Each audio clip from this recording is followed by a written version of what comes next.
Hello everybody, welcome to this playthrough for Expert Division in the Skyline Cup Tournament. The video here is sponsored by Golf Clash and Playdemic. So let's go. Here I'm going to play with a quarterback. I'm going to lay up to the right and I'm going to explain why, as always. Using a power 1 ball, and I'm trying to use a different type of balls in this playthrough to not just land on using a power 3. We will be using some power 3s as well, and of course using a Kingmaker here instead of a power 1 Quasar will give you more wind resistance and therefore gonna be a little bit more helpful. 1-1 -1 is how I'm going to play this shot with the quarterback. I'm going to use as much side spin to the right combined with as much backspin that I can use on the quarterback that I would like you to have in minimum level 9. And I want us to lay up there on the right. We don't want to go over to the right. That will make us having the trees in our face. For the drive, we need to play with a 10% over adjustment. That's going to be the case there. So if you're playing with another club than a quarterback, don't forget to add the extra 10%. There is going to be players, and I know that, that's going to ask what's going to be the adjustment for the power slice to go over on the left side of the bunker over it completely. I would not suggest that shot in any form if you're not having an Apocalypse level 5 plus.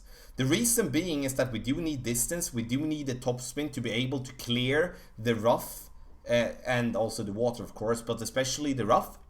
And if you don't clear the rough and bounce in the rough and roll out, you have all the trees in your face, then that's a no, then you know, you're gonna have a problem even saving the birdie. If you're using too much topspin, you're gonna roll over the fairway completely, you're gonna be in the rough and then have a rough iron towards the pin. The only valuable thing I could see by going over to the left, if we can find a way to dial that one in, would be that you have a more or less a straight headwind towards the spin. And having a straight wind is always easier to dial in than having a crosswind as we're gaining from the right side. But if the fact would be, as in my book, it's going to be approximately somewhere around 50 to 75% chance that we're going to land it in the way that we want to have a shot and to get a shot for the pin, which is going to be a very low percentage in my book, and therefore I'm going to not take that risk based on that. If you value that shot more than me, then you play it. I just wanted to address it, so you know. Also for the second shot, 10% downhill. I'm playing with the Goliath, trying to use as little side spin or top spin or back spin as I can. Just gonna play that one clean, aiming slightly to the right of the pin and then make my adjustment. Then we're gonna go to hole number 2 already, 10% downhill here as well. And here it is very important that we are not using any side spin to the right, even if the ball guideline is going to show that we're gonna miss a lot to the left. We do want to let our ball do, or like let the wind do the work with our ball. So here we can see that I have a setup here which I do like. I'm using a power 3 wind 3 ball, which is a Kingmaker, and here I think a Kingmaker would be perfect if you're not having any wind resistance ball. Wind resistant 3 would be, in my opinion, the best way. You can see here I'm using max backspin and 2 and a click side spin to the right, and I'm still overcompensating approximately 1 square to the left of the pin. That's going to not be enough. So the thing that I want you to do is that you aim up as we're doing now, and we're going to remove the side spin to the right, leaving us approximately around 2 squares to the left of the pin in adjustment. We do need to do that to be able to get our ball to bounce where we're aiming for, which it does, but now it bounced way to the right because we did use the side spin, and that combined with the wind, it's definitely not gonna be a good way for us. Also, the adjustment, as I said, 10% downhill. So as we're playing at the medium distance, an easy way to remember when it comes to playing with a sniper, that's going to be to play 1-1 adjustment. So whatever the wind is, you adjust that as many rings in your book. Hole number 3, and here I'm going to play with an Apocalypse level 4. And here I do want us to play out there to the right. You can play with a quarterback here as well. I would like you to make sure that you're playing with at least a quarterback that gives you 4.5 bar topspin to be able to gain enough distance on the fairway. Here I'm using 4 bars topspin, and you can see that I back up using the red ring by the rough line there to the right. And from here we're going to adjust medium distance with nothing extra. So we're not going to play downhill, we're not going to play it uphill, and then we're going to apply curl. Here you can see the reason why I'm using Apocalypse level 4 instead of playing with a Thor's Hammer or an extra mile, is that I want to use at least one ball of curl outside the adjustment range to the right. But you can see how short we go, and we do need as minimum 1 more bar topspin. So 5 bars topspin would be the minimum amount of topspin I would like you to use.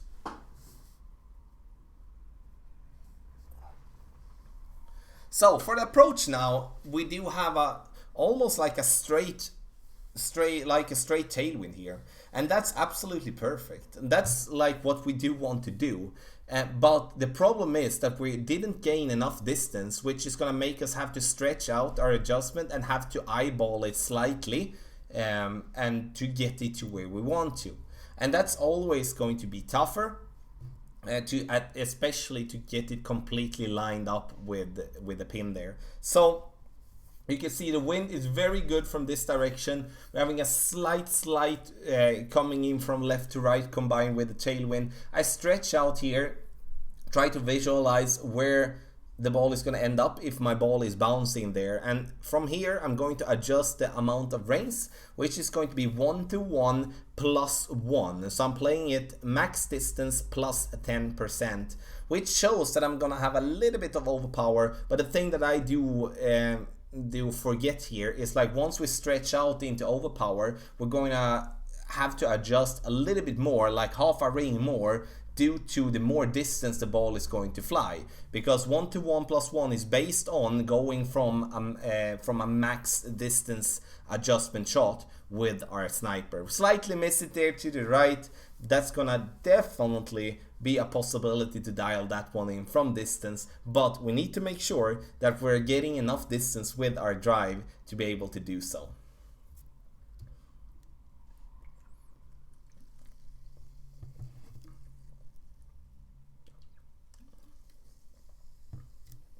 And our opponent making the rough iron shot. Boom!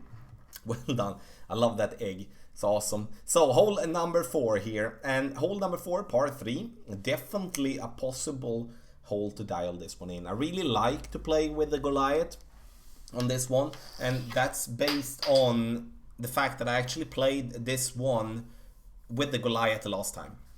Like, when I say the last time was when we played this one in the other tournament. I don't remember what that name was on that tournament, but we had the Maple Bay as a complete new course. We had 9 holes of the Maple Bay to play, and then this one was one of the par 3s that I did enjoy the most, because it was pretty simple to dial in and to get a very nice line towards the pin. 8.2, I'm playing with a Katana here. I don't feel the need of spending a Kingmaker. Sure, lower wind, the less amount we need to adjust. Red ring by the rough line to the right and also at the top, using 4 bars of backspin with, in the end, 3 bars of side spin to the right. Take a look at the ball guideline now. The second bounce basically just before the fringe, with it showing that it's going to miss slightly to the right. And the reason we're using that type of setup is because the ball with the tailwind gonna get an extended ball guideline, which means that the ball ain't gonna kick into the right until later than expected. We bounce, coming in very, very nicely, and we slightly miss to the right. So the only tweak I would do there would be to go down and play with slightly less than 4 bars of backspin, and also play that one with, instead of playing with 3 bars side spin to the right, I would play that one with slightly less than 3. Just a minor tweak, then we're gonna get that in the hole. Last but not least as well, 20% downhill, super important for that adjustment. So mid distance plus 20, then that's gonna be perfect for you. Now for hole number 5. And here we do have some tailwind. And here we're going to see people going all in, trying to get over to the green in 1, which in my book is going to be very risky. And the reason I feel that's risky is, like, look at the fairway and you see how bumpy that is, which means that sometimes you're going to have a very dead bounce, sometimes you're going to have a very high bounce, and sometimes you just don't gonna know what's happening. So the result that's gonna come from that is that you're either gonna be in the water, you're either gonna be in the rough, or you're gonna be on the fairway before the green.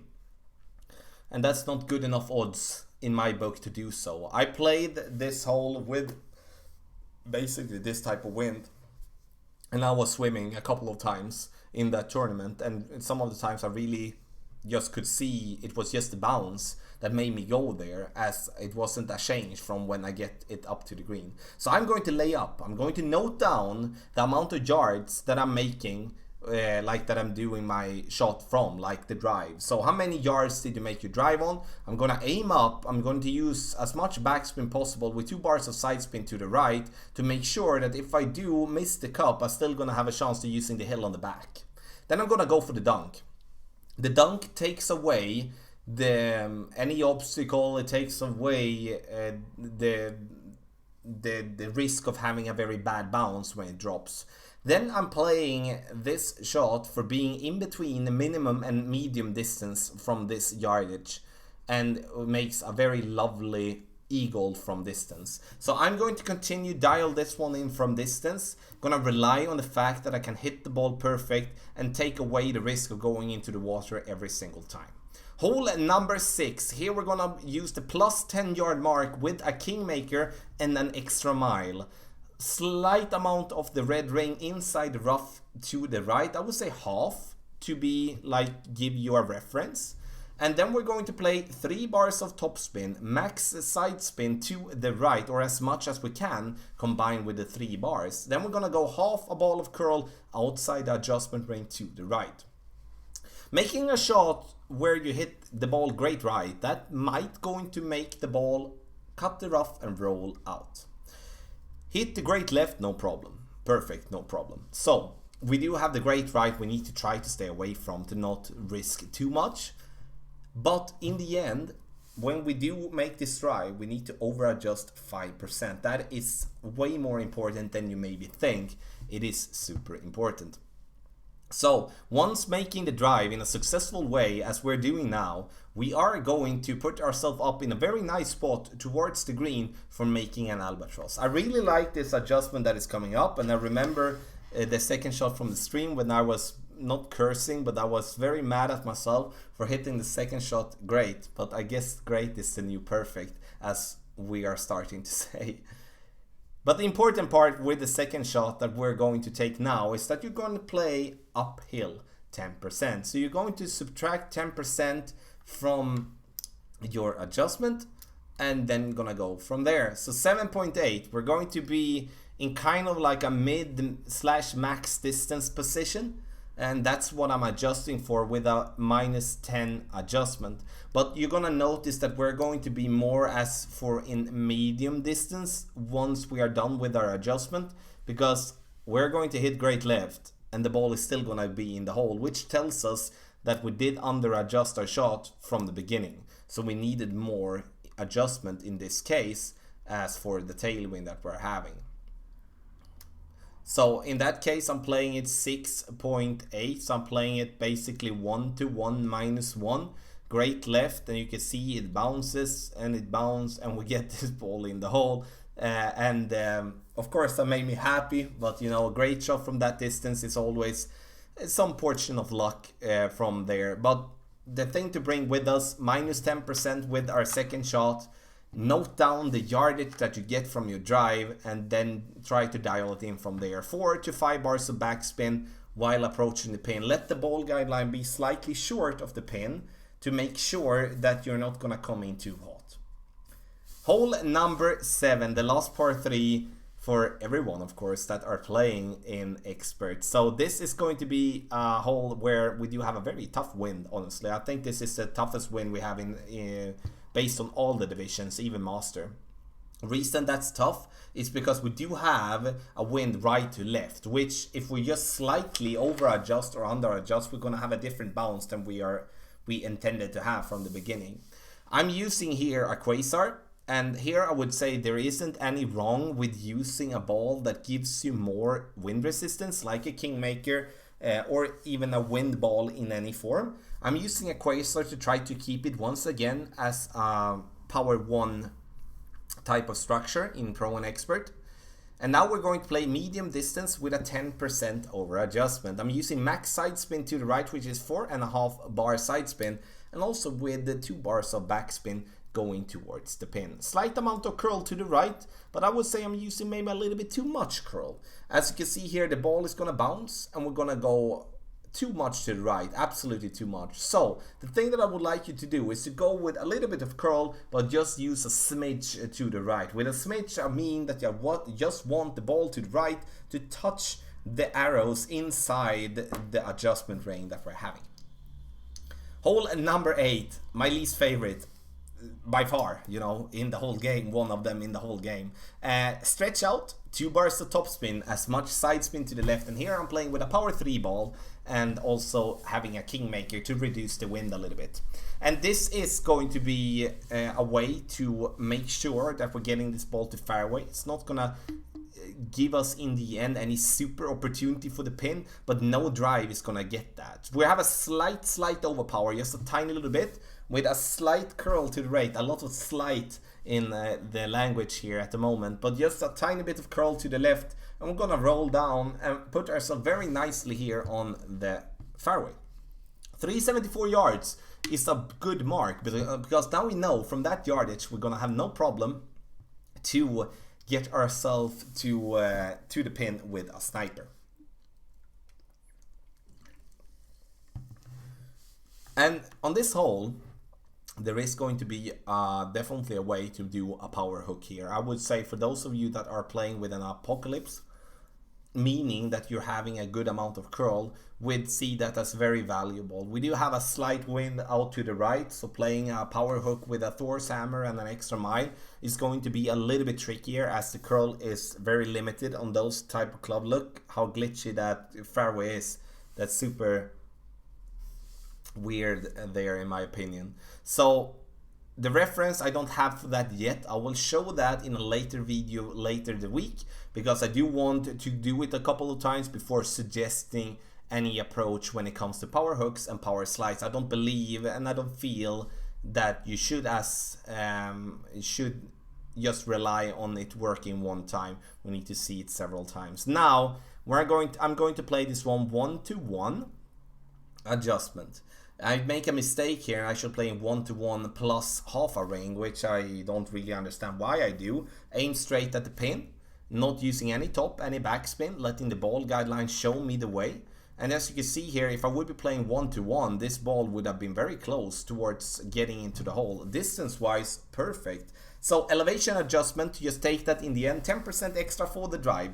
Nothing for a second shot. So we're not adding or subtracting anything for the approach shot towards the pin. Time for all in once again. You can see I'm having the big topper. And the plan with the big topper, first and foremost, was to maybe see if we try to just bounce ourselves over, gaining a lot of distance. But I would rather use the tailwind here.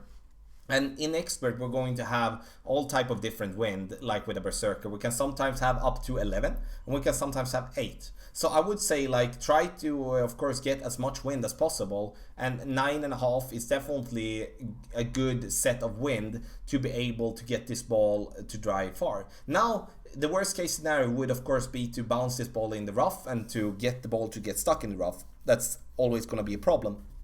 But now we bounce in the rough, roll out, no problem for us to reach for the green, as we're having a tailwind and a power 5 ball. The thing that you can do as well is that you can go for a power hook with your drive. And once again, that's going to be an adjustment I'm going to show while played that way a couple of times. So that will be shown later this week for you here on the channel. So there will be a couple of extra videos out for, especially for Expert, and also a few for pro when it comes to power hook, power slice, to just talk you through it, give you both the negatives and the positive things with them, as it is interesting shots, and if we can dial it in a way that we can see it to work, if we just do it properly, then I'm definitely not against changing to that in any form. But in this guide, it's gonna be necessary for me to show how for us to survive playing a regular game of golf. Max backspin, which is 4, or I think it was 4.5 bars backspin, maybe 5 bars backspin with the Cat 5. And here I'm using the Cat 5 as I do have it in level 5. If I would be having it in a lower level, I would be using the Big Dog instead. The important part is that we do have at least like a 4-5 bars backspin. I would say as well that the Guardian would be a good club here as well, as it would be giving you, sure, 5 less yards of distance, but the backspin is gonna be very nice on the Guardian. We bounce very nicely, coming in a little bit too much to the left. Distance wise would be perfect if we would be just be going straight at the pin, but I'm not expecting an eagle on hole, I'm not expecting an albatross on hole number 9, even though it's possible.